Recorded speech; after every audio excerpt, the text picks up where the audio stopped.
Welcome to the future. PBS Digital.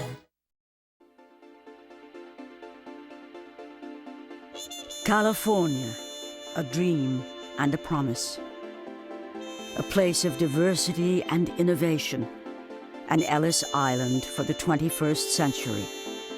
Today, Californians find themselves in a battlefield of conflicting needs and diminishing resources, transforming and reinventing the American dream.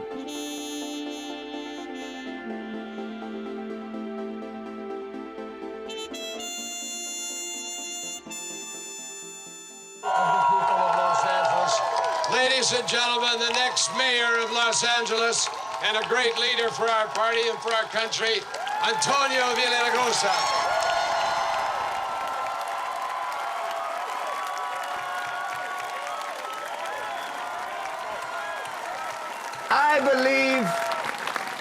I believe in this great city because, Senator, people come here not just because of this great air and this great beautiful sky and the beautiful climate.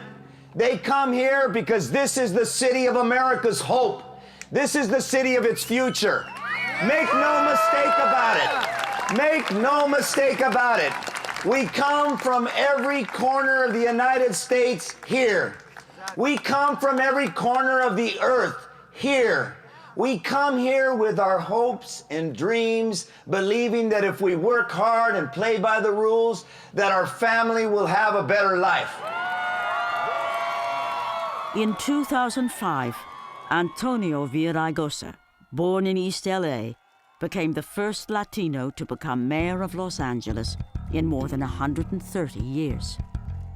To many, Villaraigosa's victory represents the rebirth of a political legacy begun by former Mayor Tom Bradley, who set in motion the complex interplay of race, immigration, and coalition politics which transformed Los Angeles.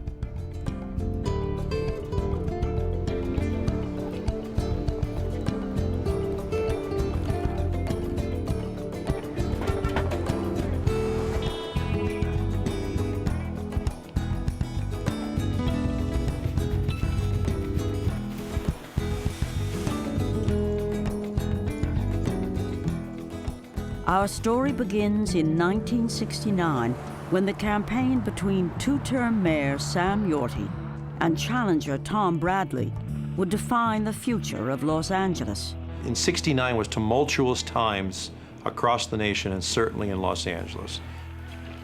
The Vietnam War is raging. We've got Richard Nixon. We have assassinations. The elements of fear were still out there. Remember, you had the Watts riots of 1965, which entirely polarized the city along racial lines. Race relations between African Americans and whites was terrible.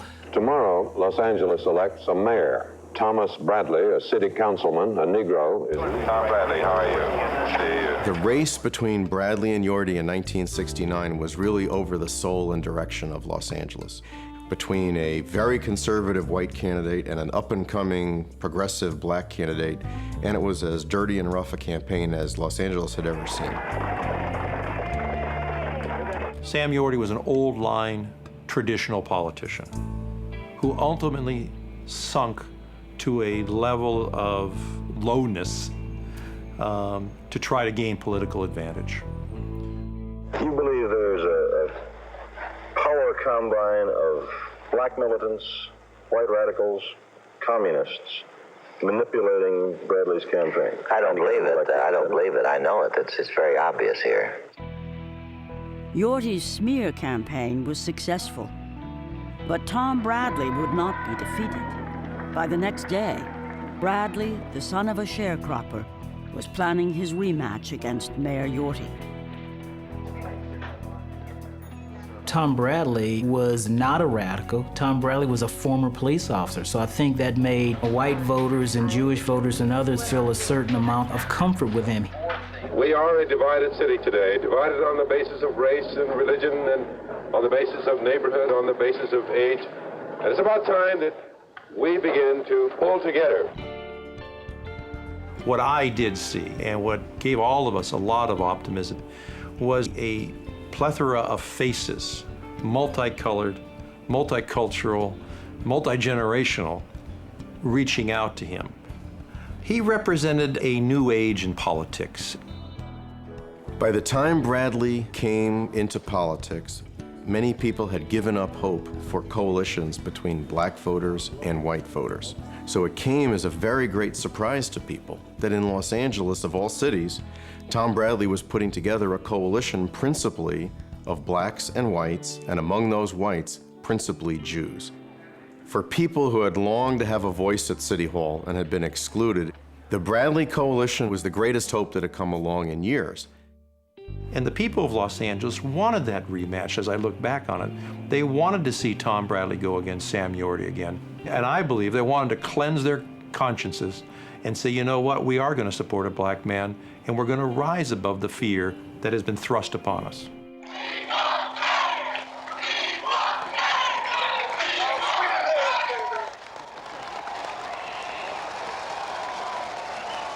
Mayor Tom Bradley!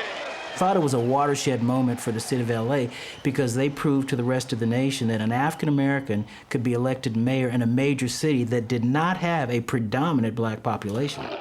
Tonight was the fulfillment of a dream, the impossible dream. The victory which has come tonight is not just a victory for Tom Bradley, not just a victory for the campaign, but a victory for progress, a victory for our children. Thank you very much.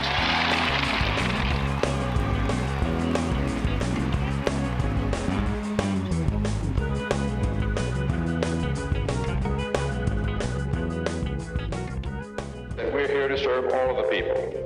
We want no favoritism extended to anybody because of their power, their prestige, their influence, or their so-called connections.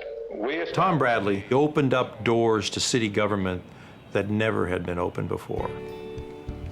One of the things he instituted what we call area days, where he would spend an entire day from morning until night in a certain geographic section of the city, trying to meet with as many people or organizations as he possibly could. Right here, they were going to build a rapid transit system, and they're going to take out a park. Whatever the issues might have been, it didn't matter what walk of life you came from, whether you were rich and poor, or what color of your skin, he would make everybody feel comfortable. I think every Angelino of my generation was influenced by Tom Bradley. In 1973, it was a tremendous victory for the idea that LA had to include a broader group of communities in its leadership. Tom Bradley was the first coalition builder in the city of Los Angeles. The same year that Bradley became mayor, farm workers in California's Central Valley were organizing for their rights.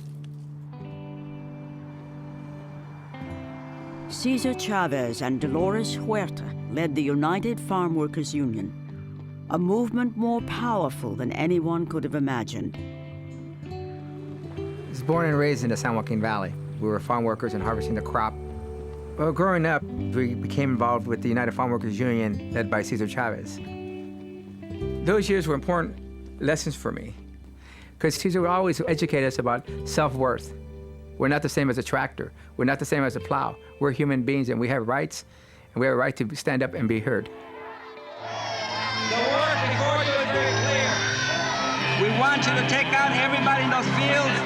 Wherever possible, let's make sure that the grapes turn into raisins on the vines. Let's make sure that in the boycott, if the growers sell the grapes, make sure that the grapes are sold for less money than what it costs them to pick them.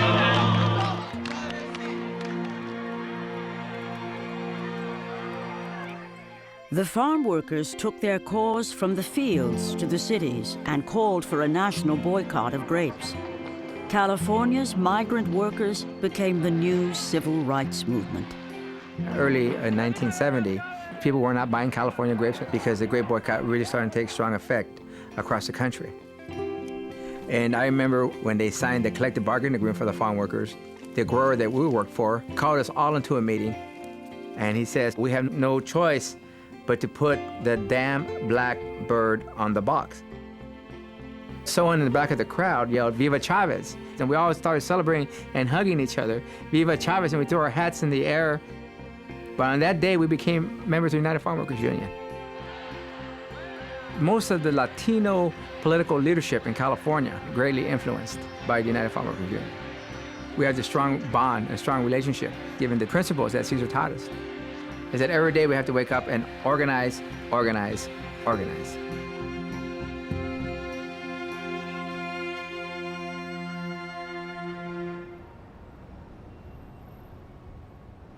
Ladies and gentlemen, at this time You're about to experience one of the most varied and vital cities in the United States. We hope you have a wonderful time at the games. Los Angeles is a city of dreams and dream makers.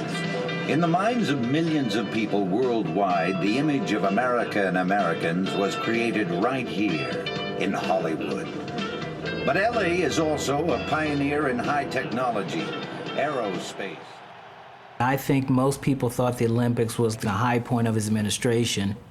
When Tom Bradley was elected, most people did not view Los Angeles as a major city as they did New York and Chicago. His vision not only was to have a downtown, but a skyline and a vibrant business community and a vibrant entertainment community and a vibrant sports community. He really wanted to build up downtown LA to make Los Angeles a first-rate city. That was number one. Number two, I believed in his effort to build up the city, he wanted to make sure minorities and people of color were involved, not only in city government, but in the construction of this new city. I believe in his mind, he felt if he built up the downtown, the urban core, that would generate jobs for people who lived in East LA and South LA, principally Latinos and African Americans who were part of the working class. The 1980s were the best of times and the worst of times for Tom Bradley. He was very popular. Downtown was booming. The Olympics were a great success. But there were serious fiscal problems for the city. Prop 13 passed in 1978, and within 2 years, city services were being terribly strained. Choices had to be made that were very unpopular. Cutbacks in parks, cutbacks in libraries, and whether they could afford police officers. And these are the lifeblood of a city. Proposition 13, the statewide taxpayer revolt, froze property taxes, which cut funding available to the city. Then a nationwide recession further undermined the economic stability of Los Angeles. We used to have U.S. Steel and Tire in South LA. We used to have Bethlehem Steel that was in South LA. We had General Motors that was in South LA and in the Valley. So all of a sudden these plants were closing, and in many cases not only were they leaving the state of California, they were leaving the United States of America. No jobs, no tax base, and that led to the decline, to me, of the overall quality of life. You had roughly about 2 million people leaving California in the early mid-1990s. Disproportionately white, disproportionately working class, a lot of them unionized in the great aerospace factories.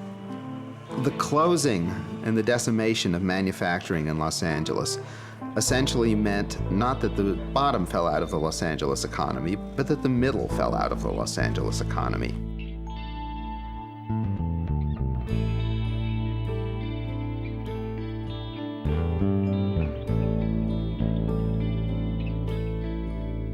Los Angeles is a city that's profoundly invisible to itself. And the fact that there's this whole stratum of people working for poverty-level wages, largely immigrant, this takes years for Angelenos to come to realize. Los Angeles became the nation's largest city with the greatest divide between rich and poor. Thousands of new Latino and Asian immigrants flocked to Los Angeles in search of the American dream, and instead found jobs in a fast-growing service and manufacturing economy dependent on low-wage workers. Many were undocumented immigrants, vulnerable and easily exploited. In 1987, this was about to change. Maria Elena Durazo, the daughter of farm workers, came to Los Angeles in 1977 to work in immigrant rights. She became a lawyer and took a job as an organizer with the Hotel and Restaurant Employees Union. Mario! Come here, let's see if you remember this part of history. Which part? When I first ran for president of the union. Yeah, we were walking around. We would go to the hotels. There was some early mornings in there, huh? Oh, yeah. My first preschool was picket lines, 4:30 in the morning, 5 in the morning. The strikes. You remember the strikes I used to go to with me? That was my preschool. The job started out as a dream come true. These are immigrant workers, they're Latinos, they're in a service jobs, and I was really excited by it. But she soon found that the union leadership was out of touch with the new immigrant workforce. It was just the opposite of what a union is supposed to be about. For example, the union office would close down at 4 p.m. The housekeepers, all women, all Latinas, and African Americans, they got off of work at 4 p.m. So if they wanted to meet with the union reps, they couldn't do it. And the materials were all done in English. How can you do that when 75% of the members spoke Spanish? I set out and I said, we got to do something about it. So I decided to run, for president of the local, and I had nothing. But I called upon some friends, and we started putting together a little campaign. It was really tough. The union leadership challenged the legitimacy of the election and sent in one of their staff, a former organizer with the United Farm Workers of America. Well, I came here because the National Union sent me in here to take over the union. That there was this rebellion within the union led by this rabble-rouser named Elena Durazo. We ran an election, and we were sure we had won. So who gives him or anybody the right to come in and take that election away from us? And so I got sent in here and was immediately picketed by Mariana Durazo. And I was suspicious of Miguel, and he was trying to win me and others over so that we could have one single program. Well, it took a bit, but we did. We eventually, he won me over onto the union's program to build that local, and then eventually, sometime later, won me over, and, I couldn't resist his good looks. So we became partners.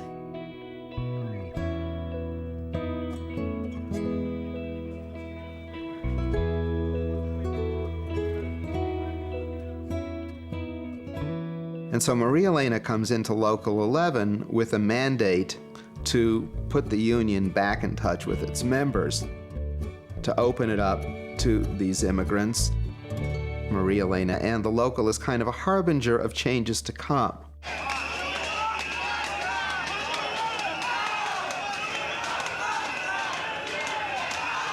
Our union has gone through many, many, many battles. Here's this incredible challenge of what this union could be. How many of you reject the hotel's proposals? The Hyatt was our first lengthy fight. The workers, certainly their morale was fading. It was very difficult to sustain. You felt like we were never gonna win it. We had to keep on going. We had to build up their confidence and get them back on track. So we called upon Reverend James Lawson and Cesar Chavez. Compañeros, si miramos en nuestras propias historias, cuando la libertad de este país se ganó con George Washington, eran unos cuantos gatos. No eran muchos. Los demás estaban allá sentados, apoyamos, pero allá eran unos cuantos. Y a esos cuantos, quiero hablar con ustedes, porque aquí entre ustedes hay esos cuantos. Cesar, of course, referred to how important those workers were and that they were very special. And Lawson referring to what it took to sustain the civil rights movement in spite of the violence, in spite of what appeared to be setbacks. Just a concluding word then about one of the struggles that really changed Just the commitment to it was what finally desegregated the South. And here he was, speaking in English, telling these stories about the civil rights movement to 90% Spanish-speaking workers. And I was so excited that we were doing something that he had talked about before with me, which was connecting the dots. Maria Elena and Local 11 were important because they called attention to the new Los Angeles. She gets out there first saying, yes, we can represent and organize immigrants. She gets out there first pointing to this great gap in Los Angeles between rich and poor. And she gets out there first in pointing the way for unions to eventually amass enough power to begin to change the city.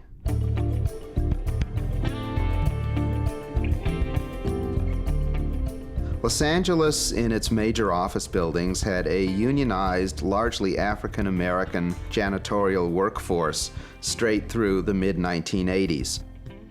And then the people who run these janitorial services companies essentially let go of their African-American janitors, and for about 55% of what they were paying them, they hired these immigrant workers. In 1990, these immigrant janitors would stand up for their rights in a campaign called Justice for Janitors. They called a strike for better wages in prestigious Century City. No one was prepared for what would happen next. We have a legal right to march on the sidewalk, and we're going to march on the sidewalk.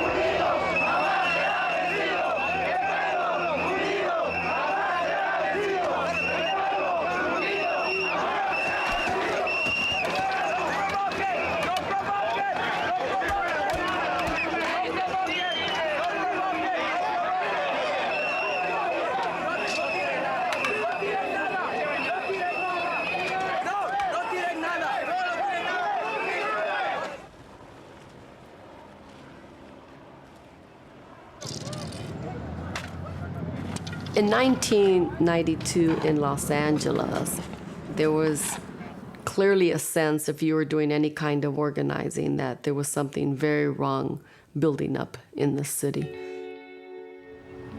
The poverty, the wealth, it just was becoming much, much more crystallized, more polarized at that point.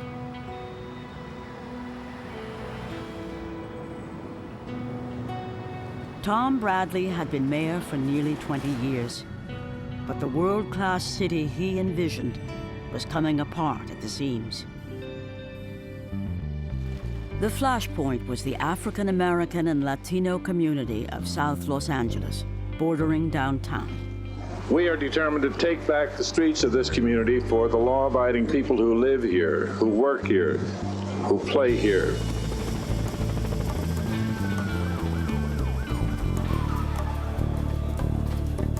Gang violence, police abuse, crack cocaine, and pervasive unemployment were tearing apart the community. Local residents were concerned that the alarming number of liquor stores in residential neighborhoods were adding fuel to the fire. When you have merchants who, in order to make a profit, sell alcohol to minors, allow drug trafficking to take place, you have the store owner that's going to put a couch in the parking lot so people can sit there and loiter, the drug dealer that comes by, fights that occur because people are drinking. You compromise the quality of life in residential areas. We cannot accept that the only way to make a profit in South Central Los Angeles is through the sale of legal and illegal drugs. We launched a campaign to either clean up or close down the liquor stores. Liquor stores and neighborhood markets in South LA that used to be owned by African Americans in the 60s and 70s, all of a sudden were being sold to Koreans in the late 80s and early 90s. My parents owned a market and liquor store in South LA for many years and wanted to stay there, but basically were bought out by Korean merchants. The problems that the liquor stores were causing in the early 80s were the same problem as they were causing in the early 90s. Race was not an issue. So what we did was we went out and talked to Korean activists that we knew, because clearly there would be racial implications immediately. That's actually how I came to meet Karen Bass, because she was leading an effort to reduce the overconcentration of liquor stores in the area. But she also knew that the issue couldn't be racialized. From the Korean immigrants' perspective, they are just trying to stay out of people's way and just try to make a buck and send their children to school in pursuit of the American dream. It's very, very different for them, this vast diversity. Many immigrants will come to Los Angeles, settle into pockets of the community where it's relatively low income, working class communities in central Los Angeles, and do business in South Los Angeles. And they'd often remark by saying that they expected Los Angeles and America to be full of white people, but they don't see any white people where they're living. And so they're trying to figure out what their place is. You have two entirely different cultures thrust together, coupled with, you go around the store to buy something and you spend your money, and the guy that you're buying it from, in many cases, a lot of people thought, treated you with like no respect. There was a lot of misunderstandings because of language and cultural barriers. And this had been brewing probably for about 7 or 8 years. Then in 1991, black motorist Rodney King was beaten by 4 white police officers. 13 days later, an African-American teenager was killed by a Korean store owner. Black and Korean activists mobilized to diffuse the anger. And I give the Korean community, the African-American community, a lot of credit to try and do this. I mean, it was just much larger than people could get a handle on it. Nearly 1 year later, the officers went on trial for the beating of Rodney King. Not guilty of the crime of assault by force likely to produce great bodily I was injury. shocked, I was stunned, I had my breath taken away by the verdict that was announced. Once the verdict came down, the reaction was so swift, people had already started rioting and looting, and once it started, it just took off. No justice, no peace! No justice, no peace! People were out, everybody was out on the street, in the balconies and the fire escapes. I mean, people were angry. I never would have guessed that over 700 businesses would be lost, and that number of families would lose their livelihood.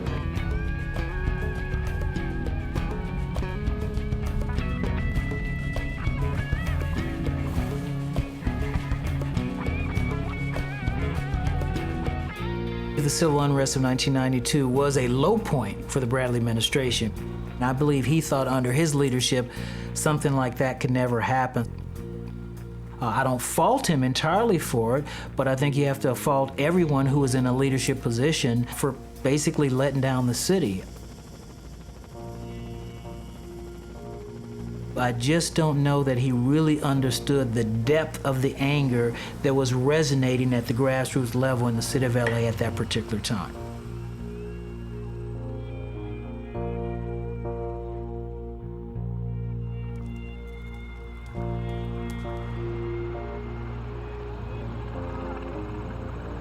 I think there was a lot of pent-up anger on the part of poor and low-income residents of this city who felt like we were living in this mecca of wealth, and there was splendor all around them, and you couldn't touch it and you couldn't taste it.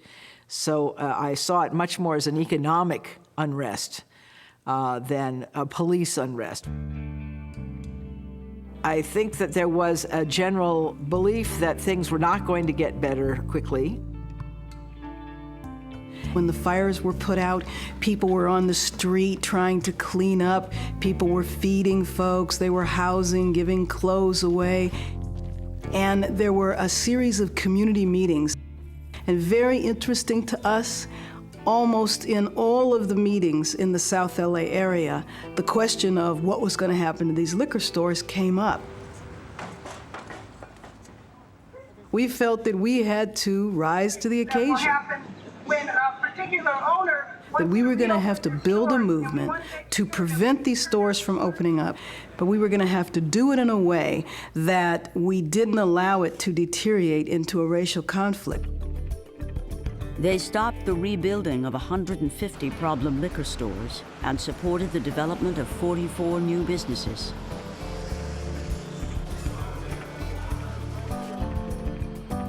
I think for the vast majority of Korean Americans in Los Angeles, they understood two major lessons coming out of the civil unrest.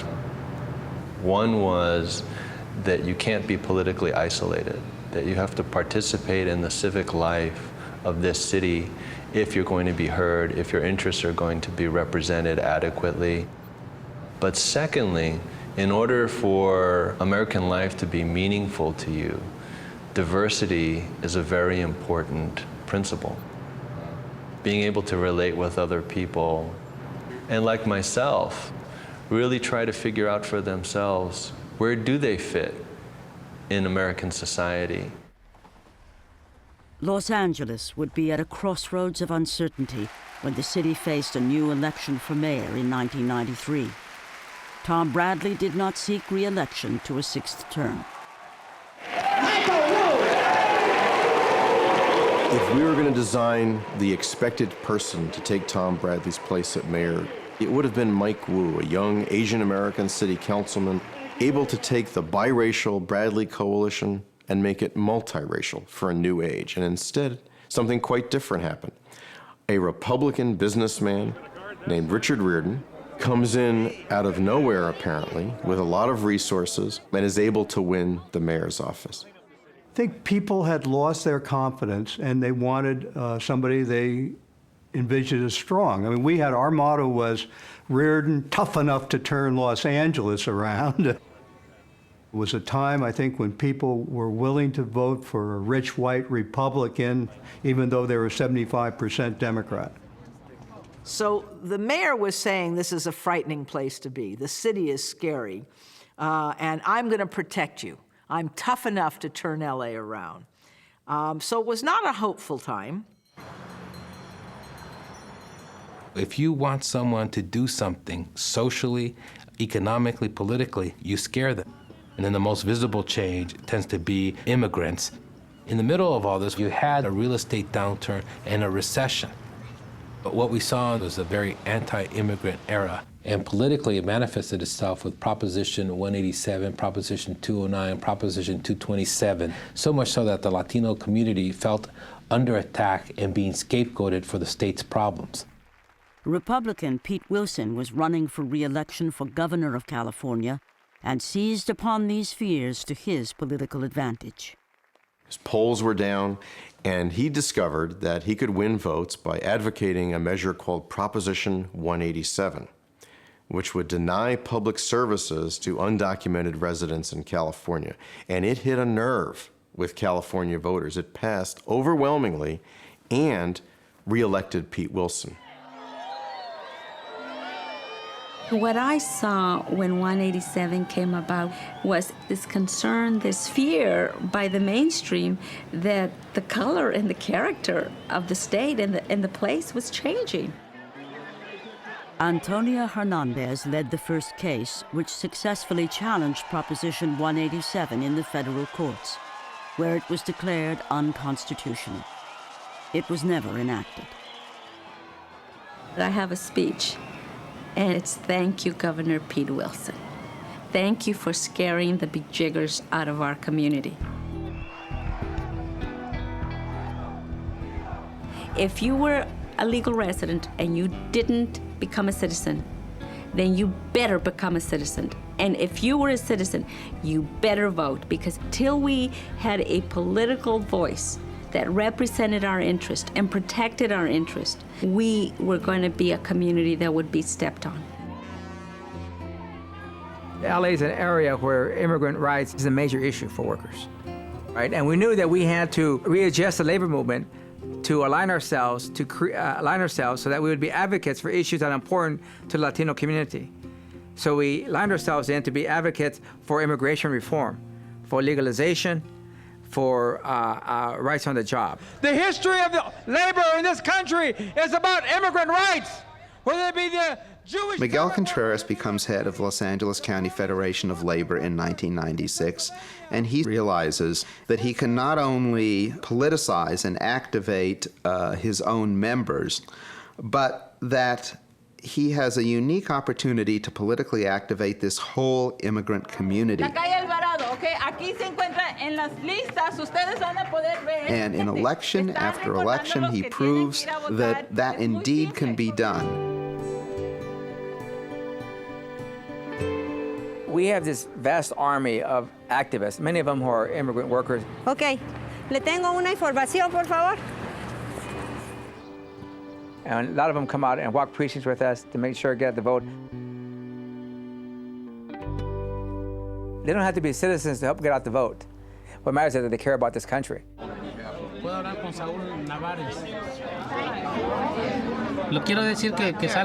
is Paula. Have you got out the vote yet? Okay. Way back in the early 70s, you could count the number of people who we considered our friends in elected offices on one hand. There wasn't very many of them. And so the idea of getting behind candidates who will be friendly to working families has always been a key issue. What policies do we create that is really going to make a change in working families here in the city of LA? How is it that we give them hope that they too can have a piece of the American dream?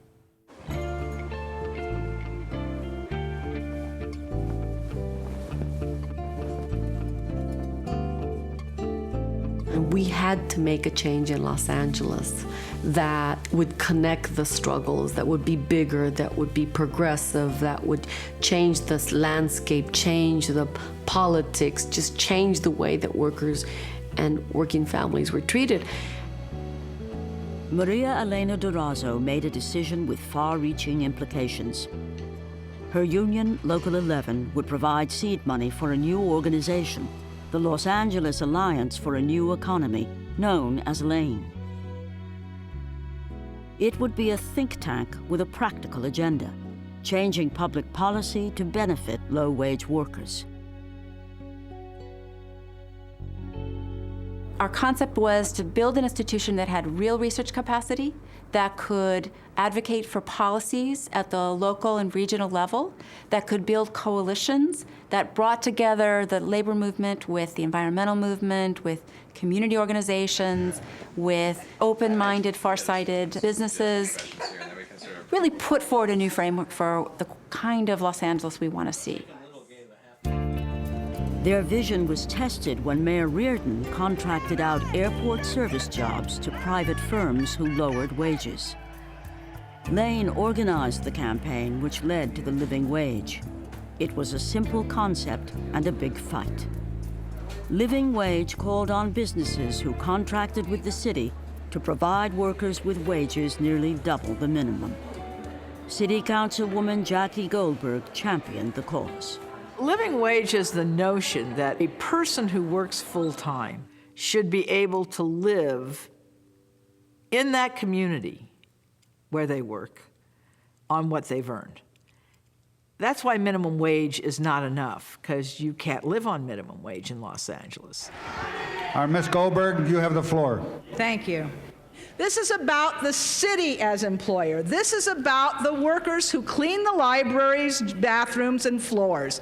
This is about the people who clean the airport and the harbor. LANE formed a coalition of community organizations, clergy, and labor to lobby the city council to make the living wage law. It would become a national model. Every council member was visited by his or own clergy member if they were in any way connected to a church or a synagogue.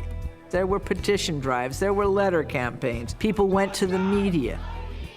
The coalition that came to support living wage was really magnificent. But opposition loomed from powerful business interests and the mayor.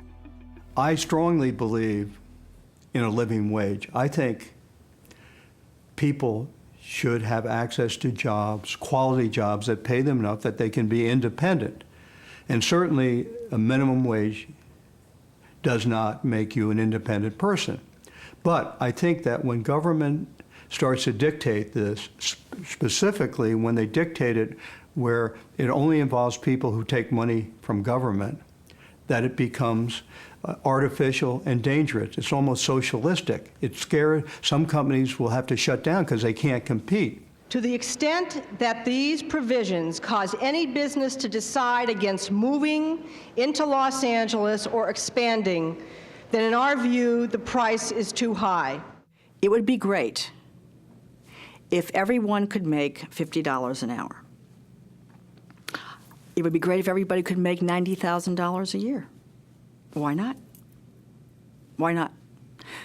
Because people are paid according to skill level, educational background, and because if you impose too many costs and requirements on somebody who is investing their own capital, they won't invest.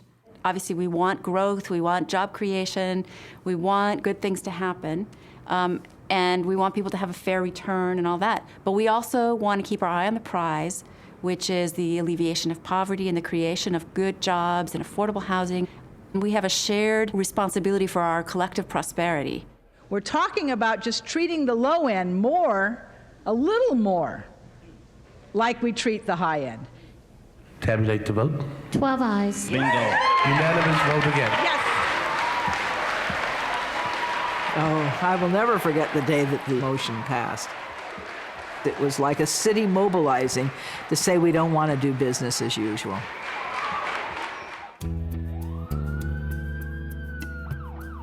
The first big test of living wage would be a major new development designed to revive Hollywood. The developer wanted $90 million in subsidies from the city and had to negotiate with City Councilwoman Jackie Goldberg. Jackie had laid out a case to the business community. We want to ensure these are good jobs. We want to ensure they're jobs for local folks. We want to ensure that folks have a right to organize into a union successfully. Job training, other community benefits. If we can negotiate that package, we'll do whatever it takes to get this project approved. It's now part of the accepted process of how projects get developed in Los Angeles that this dialogue takes place. And I think that's a good thing. It makes the project better, and ultimately, you know, what we have to get measured not just by the economic success of the project, but how does it enrich the life of the community?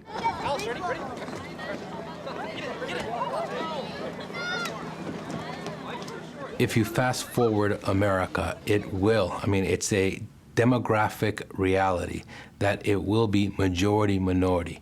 What that means is that white, Anglo-Saxon, Protestant and Catholics, but Europeans will be less than 50% of the population. How Los Angeles responds to the incredible immigration and diversity that exists is going to be a model for the United States. How we create a stable transition is critically important to the incorporation of immigrants and minorities into the political, social, and economic system of the United States.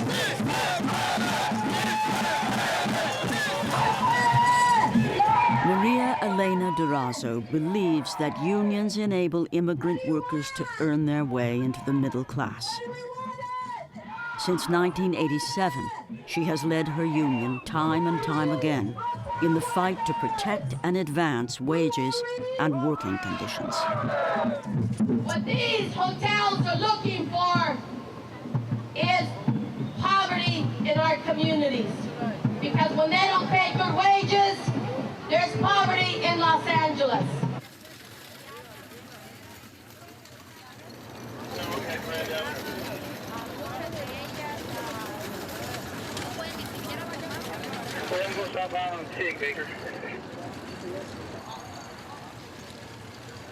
For the last 4 months, the union has been in contract negotiations.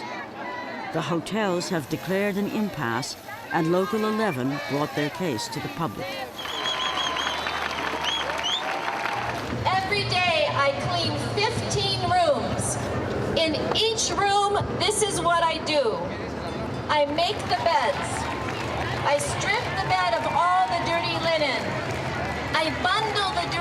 housekeepers, dishwashers, cooks, and bellmen. Our single purpose is to build a movement of workers. They are the leaders. They're the ones who are winning their respect. I sweat all day long, running from bed to bed and room to room. If I need more time to finish my rooms, I have two options. I either don't take any breaks or I risk discipline.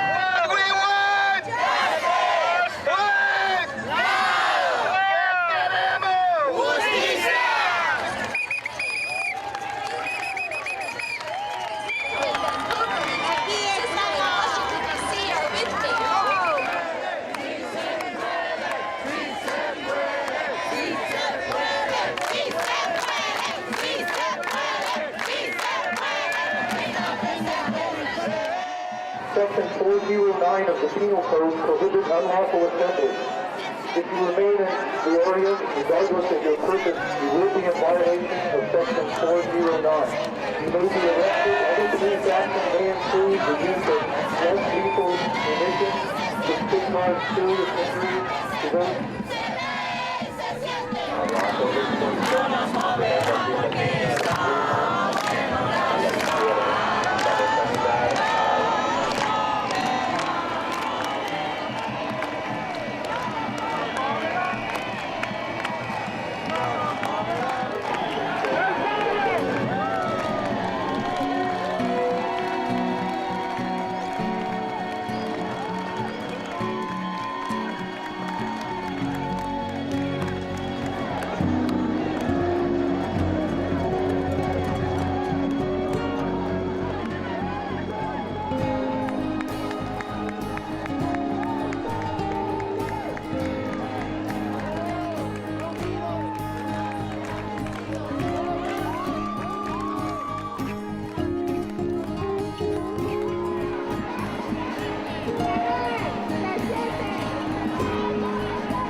Aquí, con ganas de seguirle.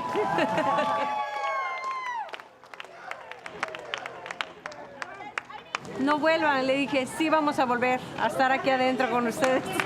Vamos a volver otra vez. I felt really different today than what I felt 10 years ago. There are so many more workers who were so confident about defending and demanding their rights. Yo no tengo miedo, pero sí me siento como emocionada, ¿verdad? Porque de que uno está participando en algo justo. Estamos pidiendo dignidad y respeto. Respeto para los trabajadores y respeto para las familias de esos trabajadores. Porque mis hijos van a ir y van a un colegio por lo que gana su mamá y su papá. Cuando todos mis compañeros me aplaudían, esa era una muestra de que todos estamos unidos y todos estamos listos y preparados para lo que venga, para seguir luchando por mejorar el futuro de nuestra familia. De la manera como ellos van a escuchar nuestras voces. Vamos a seguir hasta que nos den lo que nosotros merecemos. We want real solutions and deep thought. The leaders of this city, business, union, all leaders have got to look at good paying jobs in order to have a healthy city, and that the healthy city has to be for everybody.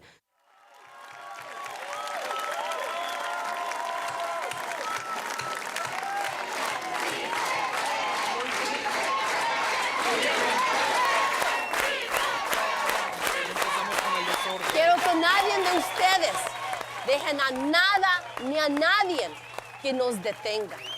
Nosotros tenemos el poder de convencerles de que tienen que salir a votar, porque no importa quién salga de alcalde, tienen que respetar nuestro pueblo, el inmigrante, el trabajador, el conserje, el jardinero, el lavaplatos, no importa, todos tenemos dignidad y por eso ellos tienen que salir a votar.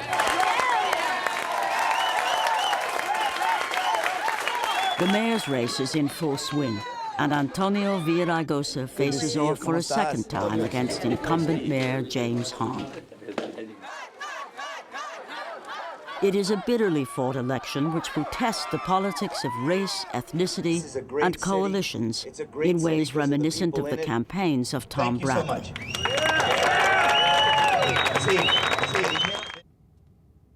Los Angeles leaders have to be coalition builders.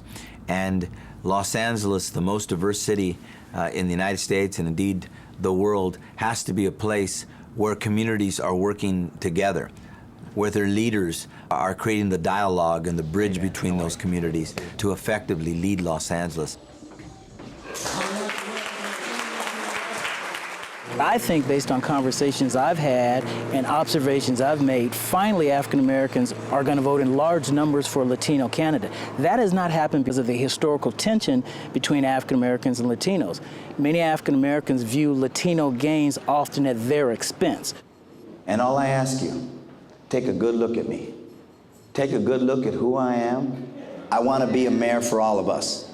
A great city is a city where we're growing and prospering together. Make no mistake about it. I'm gonna work for that. This is the first time I've seen the African American Latino communities come together in a citywide coalition.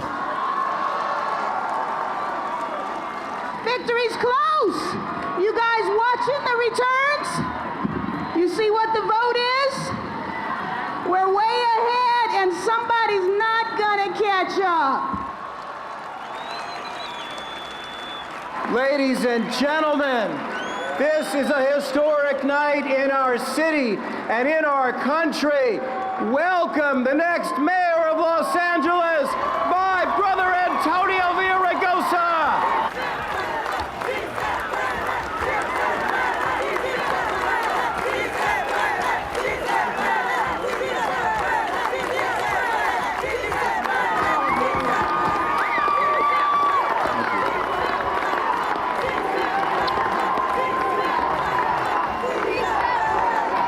You all know that I love LA.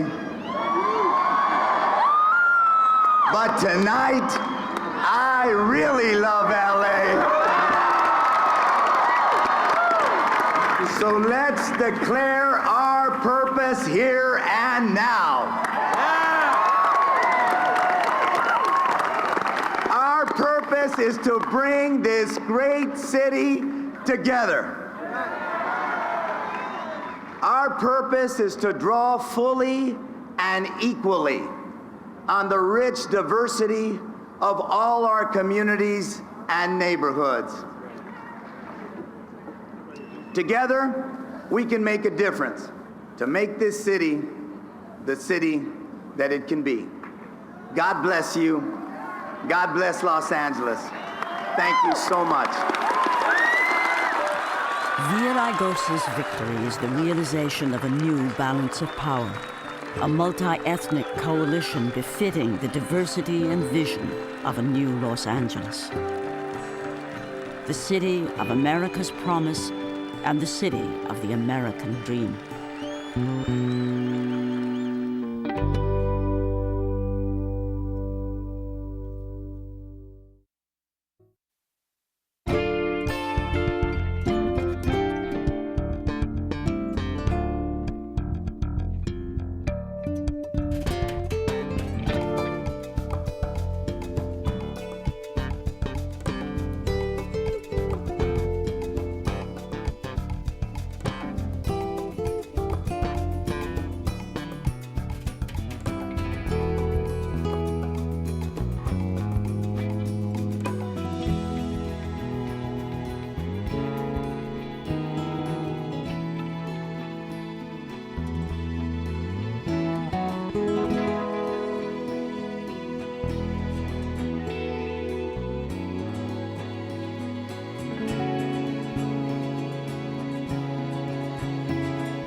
California and the American Dream was made possible by the Ford Foundation, Native American Public Telecommunications. Additional funding provided by